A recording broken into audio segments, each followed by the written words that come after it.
जब हर व्यक्ति के शरीर का जन्म होता है, उसी समय व्यक्ति अपने शरीर के साथ मौजूद होता है कि नहीं होता है। आज इस सूत्र में इस बात की जानकारी हम पाएंगे। क्या हमारे शरीर का और हमारे प्राण का और हम का जन्म तीनों का एक साथ होता है कि या अलग अलग होता है? इस बात का लोना क्या जवाब देता है? लोना कहता है कि जब हमारे शरीर का जन्म होता है, जब हम शरीर के साथ नहीं होते हैं, जब हमारे प्राण को शरीर धारण करते हैं, जब भी हम नहीं होते हैं, हम शरीर का जन्म होने के बाद और प्राण का जन्म होने के बाद हमारा जन्म होता है। अब प्रश्न ये उठता है कि जब शरीर और प्राण का जन्म होता है, हम उसी समय कहाँ होते हैं? मृत्यु के बाद हम कहाँ होते हैं? ऐसे ही हम जन्म के शरीर के जन्म के समय में जहाँ मृत्यु के बाद हम कहाँ होते हैं, हम वहीं होते हैं जन्म के समय में भी। शरीर जन्मता है और हम जन्म नहीं लेते हैं। हमारा प्राण भी प्रकट होता है और हम भी प्रकट होते हैं। ये चेतन तो हमारे जन्म के भी साथ होता है और मरने के उपरांत भी हमारे साथ होता है। जब हमारा शरीर जन्मते ही तुरंत प्राण को धारण करता है और प्राण तुरंत शरीर को धारण करता है, ऐसे ही हम तुरंत प्राण को धारण करते हैं और प्राण तुरंत हमको धारण करता है। जब हमारा प्राण और हमारा शरीर से दुनिया में प्रकट हो जाते हैं, उसके बाद हमारी प्रकट होने की बारी आती है। फिर हमारी शुरुआत कब होती है? हमारी शुरुआत जब होती है कि जब प्राण और शरीर के भीतर मैं की शुरुआत होती है। मैं से ही हमारी शुरुआत होती है, मैं से ही मेरी शुरुआत होती है।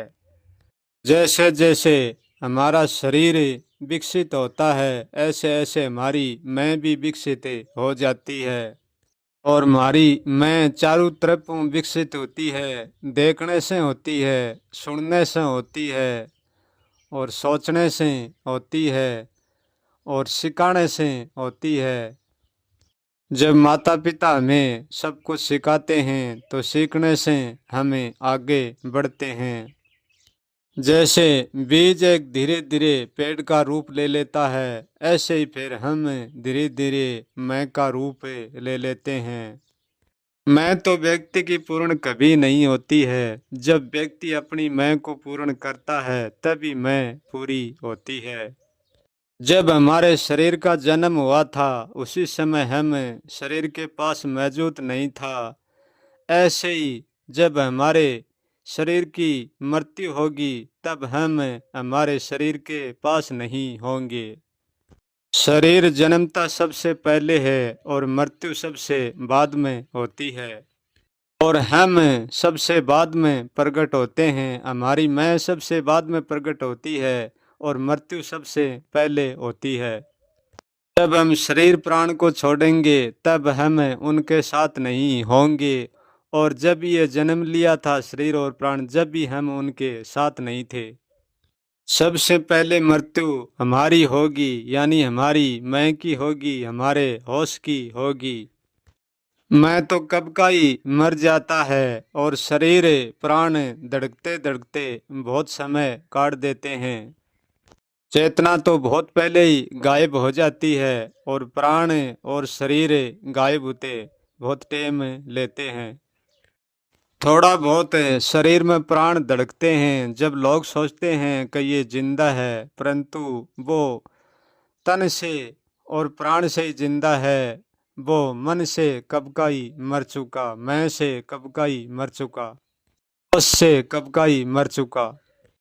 क्योंकि हम जन्मती समय जन्म के साथ नहीं होते हैं, इसलिए तो हम हमारी मृत्यु तय करके नहीं लाते हैं, और के साथ मृत्यु समय के साथ हम मृत्यु के साथ नहीं होते हैं, इसलिए हम जन्म को तय करके नहीं लाते हैं।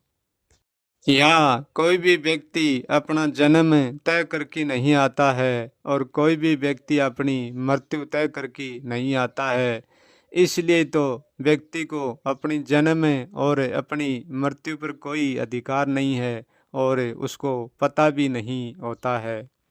यदि हम जन्म के साथ पूर्ण होते तो हमारी मृत्यु हम तय करके आते और हमारा जन्म भी हम तय करके आते। क्योंकि बीज के भीतर जन्म तो होता है, परंतु उसके भीतर कोई मैं नहीं होती है। मैं बीज के पीछे होती है, जो बीज बोता है उसके भीतर मैं होती है, परंतु बीज के भीतर कोई मैं नहीं होती है। और जब बीज अंकुरित हो जाता है तब उसमें प्राण भी लौट आते हैं और मैं भी लौट आती है। हमारा जन्म होता मैं के बीच में ही है, परंतु मैं हमारे भीतर नहीं होती है। जब शरीर का जन्म होता है, जब शरीर का जन्म भी मैं की वातावरण में ही होता है और प्राण भी मैं की वातावरण में ही धारण किया जाता है, परंतु हम स्वयं मैं नहीं होते हैं। उसी समय जन्मते ही जब से हमारा रोना शुरू हो जाता है, जब से हमारी मैं शुरू हो जाती है।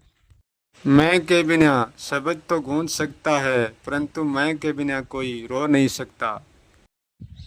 जैसे सूर्य पूरा बाहर नहीं निकलता है, तब भी बाहर तो प्रकाश होता है, परंतु हमारे मकान के अंदर प्रकाश नहीं होता है। जैसे धीरे धीरे सूर्य ऊपर आता है, जैसे बाहर प्रकाश गहरा होता है, ऐसे फिर हमारे मकान में पूरे में प्रकाश हो जाता है। ऐसे ही धीरे धीरे मैं हमारे भीतर पूरी प्रवेश कर जाती है, तब हम मैं से पूर्ण हो जाते हैं। मैं का भी जोड़ होता है, प्राण का भी जोड़ होता है, शरीर का भी जोड़ होता है। ये तीनों चीजें जोड़ से ही बनती है, जोड़ से बनती है और बेजोड़ से टूट जाती है।